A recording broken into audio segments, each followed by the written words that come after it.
Brooklyn के रहवासी इलाके में एक लड़का अपने दोस्त के साथ भाग रहा है। कुछ डिब्बों के पास दो लड़के बंदूक लिए उनका इंतज़ार कर रहे हैं। वो लोग एक ऐसे मैदान की तरफ भागते हैं जहां कुछ लड़के बास्केटबॉल खेल रहे होते हैं। वो गैंग के एक आदमी को मारने के लिए सबसे छोटे लड़के को बंदूक थमा देते हैं। वो करीब जाता है, निशाना लगाता है और गोली चलाना शुरू कर देता है। गनीमत रही कि कोई घायल नहीं होता। हर कोई भाग जाता है, उनके साथ आए लड़के भी। लड़का ये देखकर बंदूक फेंक देता है और भाग जाता है।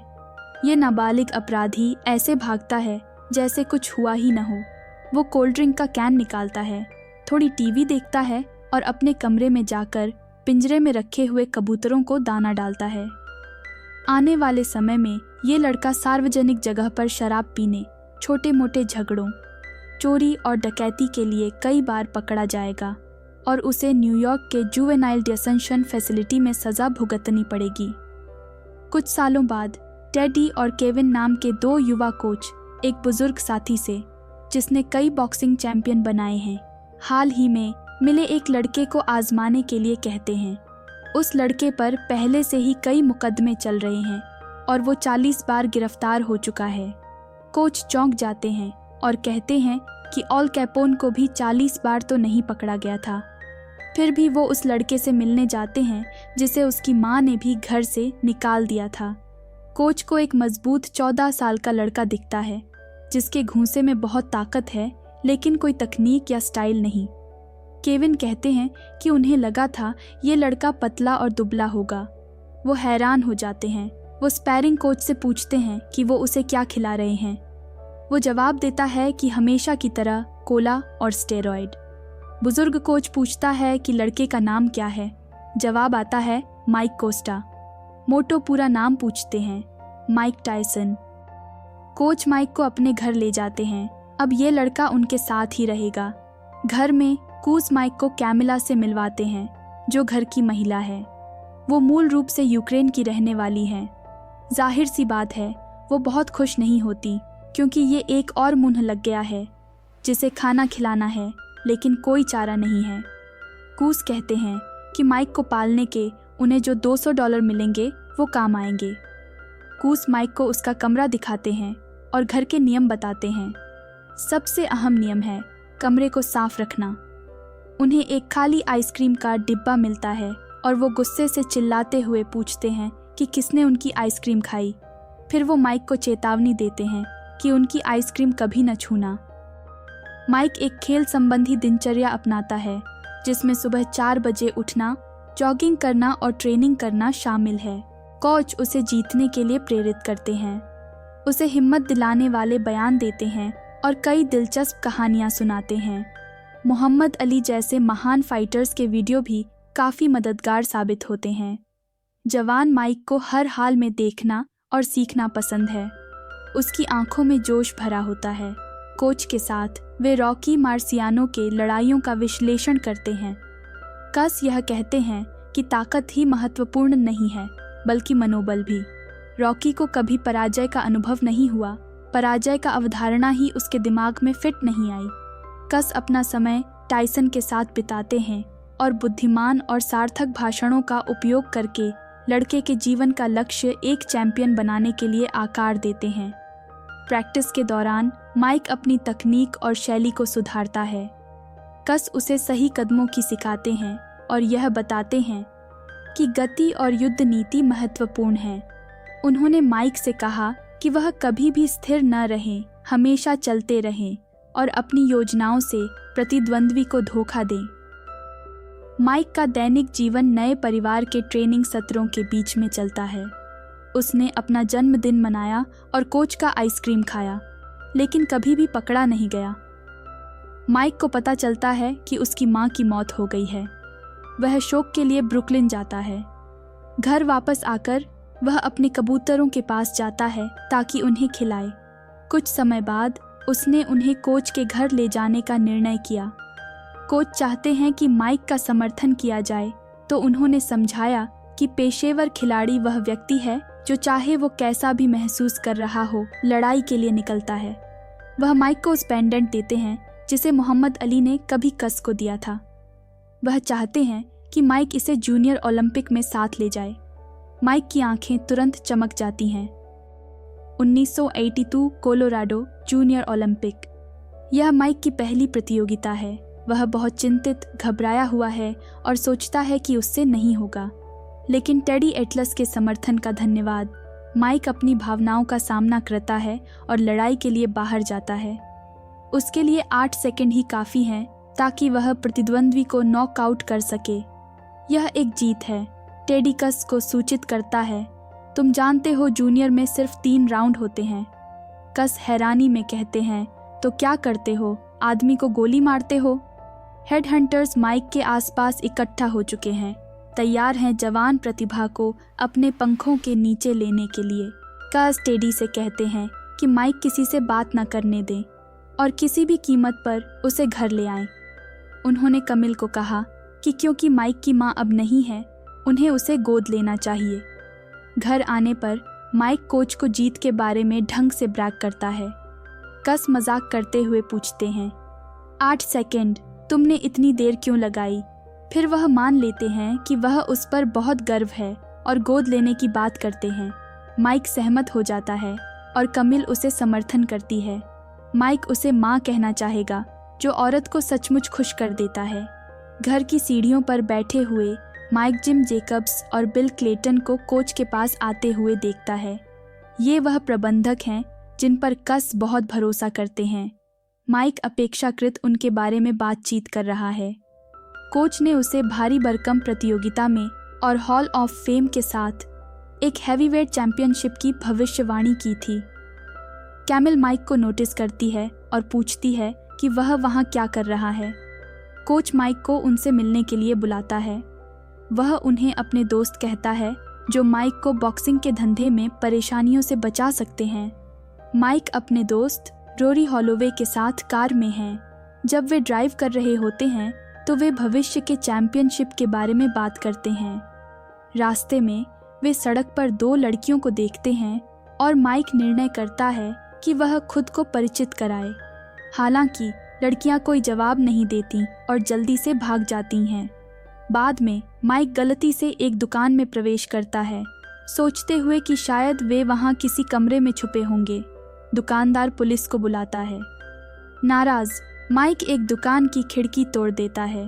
उसका दोस्त उसे ज़बरदस्ती दुकान से बाहर खींचना पड़ता है। वे पुलिस की सायरन्स की आवाज़ें सुनते हैं और जल्दी से गायब हो जाते हैं।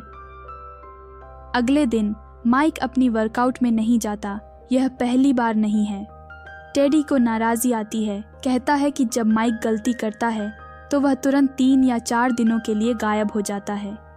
यह पहले से एक नियमित रूप ले चुका है। कस शांत रहते हैं। वह यकीनी है कि माइक को बस सही लोगों की आवश्यकता है जो उनके चारों तरफ हैं आने वाले चैंपियनशिप जीतने के लिए। टेडी शिकायत करता है कि वह पड़ोस की सभी महिलाओं के साथ सोता है। एक दिन वह अपनी अमीर छात्रा के साथ, दूसरे दिन अपनी शिक्षिका के साथ सोता है। टेडी की 11 साल की बहन उसे मिलने आती है। जब वह उससे मिलने जाता है तो पता चलता है कि माइक ने उसकी पिछवाड़े को छू लिया है। टेडी गुस्से में होता है और उसे मारने की धमकी देता है। माइक आखिरकार घर आता है। टेडी उसके पास जाता है और उसकी गाल पर एक बंदूक रखता है, उसे अपनी छोटी बहन जेमी के साथ छेड़ने का आरोप लगाते हुए। लेकिन माइक इसे जवाब देता है कि यह जेमी थी जो उसके साथ फ्लर्ट कर रही थी। बिना डर के माइक कहता है कि वह डरता नहीं है। टेडी एक पेड़ पर गोली चलाता है, माइक के सिर के स्तर पर। इस घटना के बाद कस ने टेडी को प्रशिक्षण शिविर से बाहर किया। माइक उसे उपहासपूर्ण रूप में एक प्यार का चुंबन देता है। अब कस को एक नया कोच ढूंढना होगा। केविन रूनी उस नए कोच के रूप में आते हैं।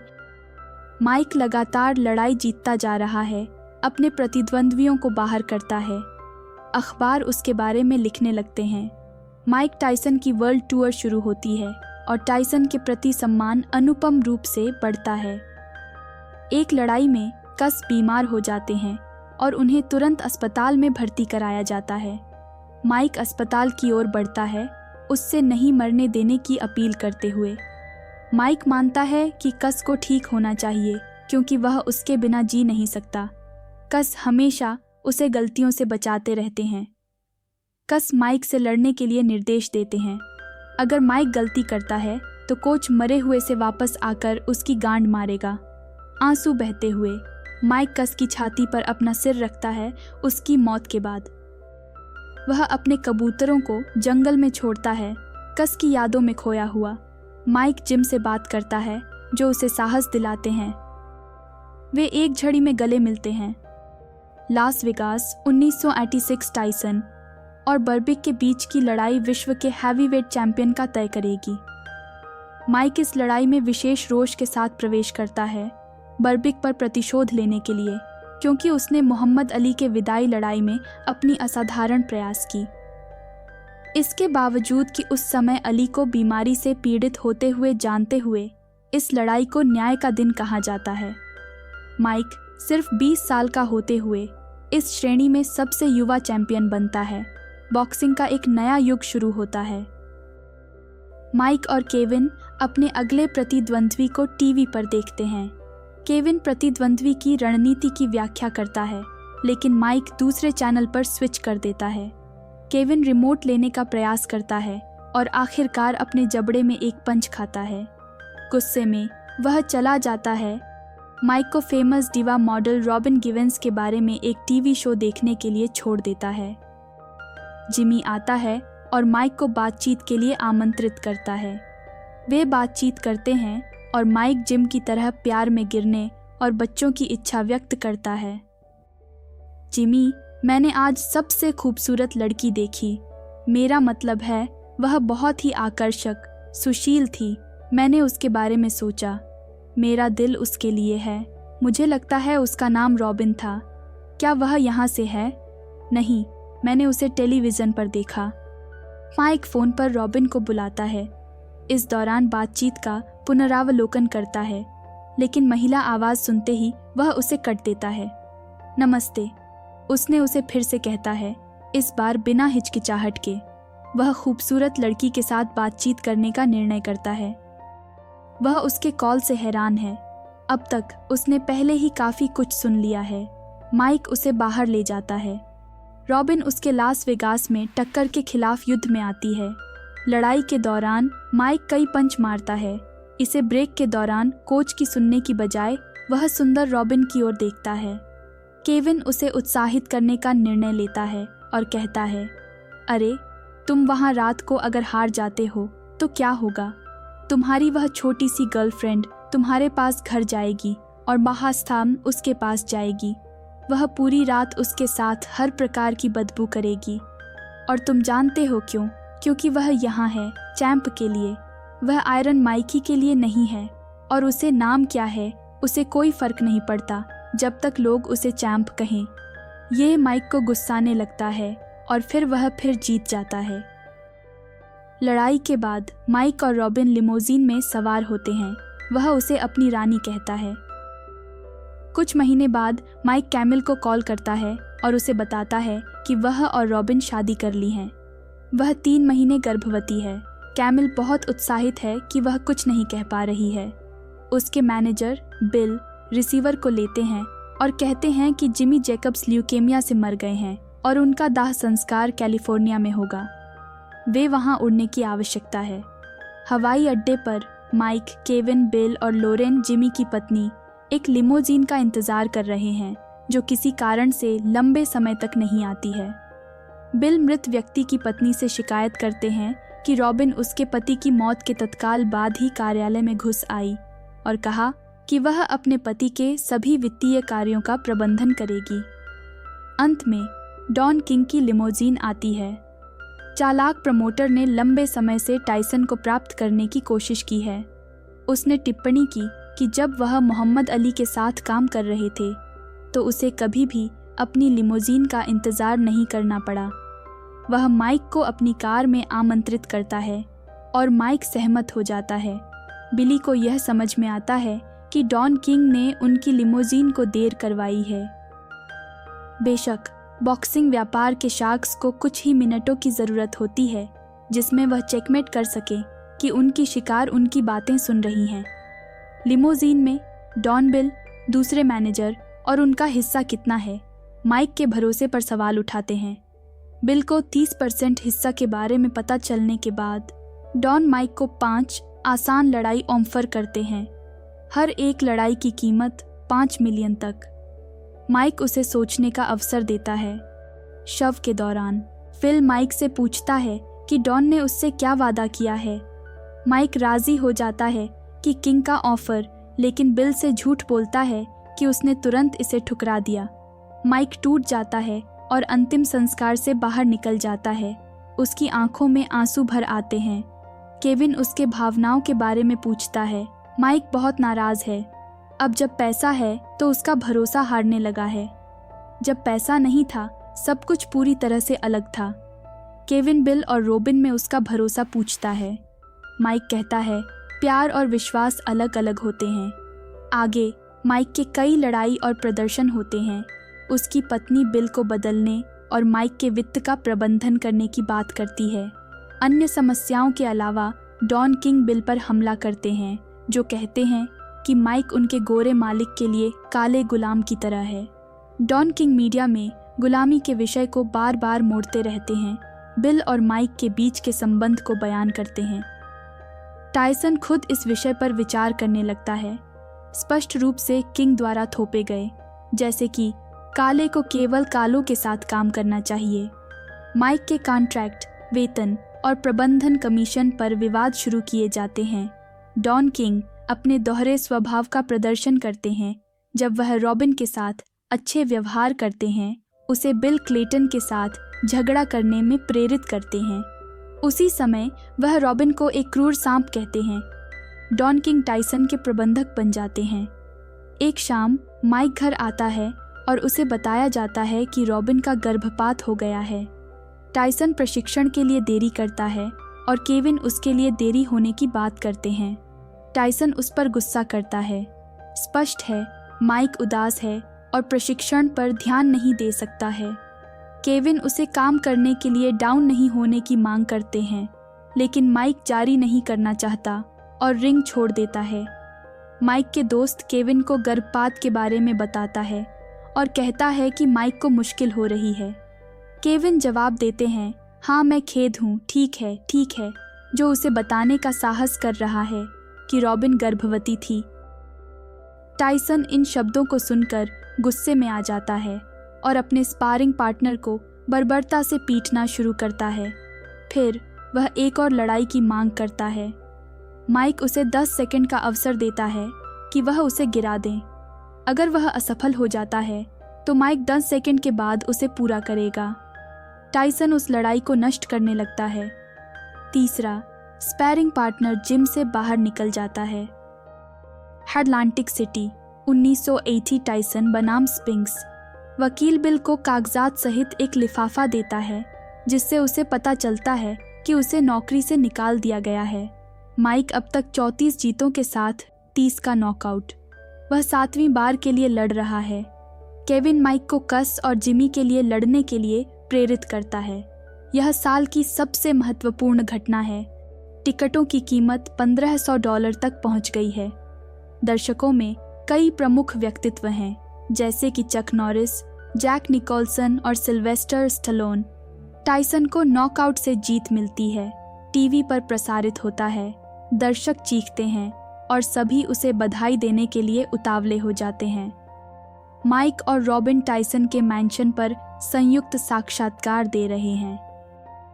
उसका कहना है कि अब उसके साथ रहना कुछ भी बुरा नहीं हो सकता। वह सभी उत्पीड़ित और अपमानित महिलाओं को समझती है।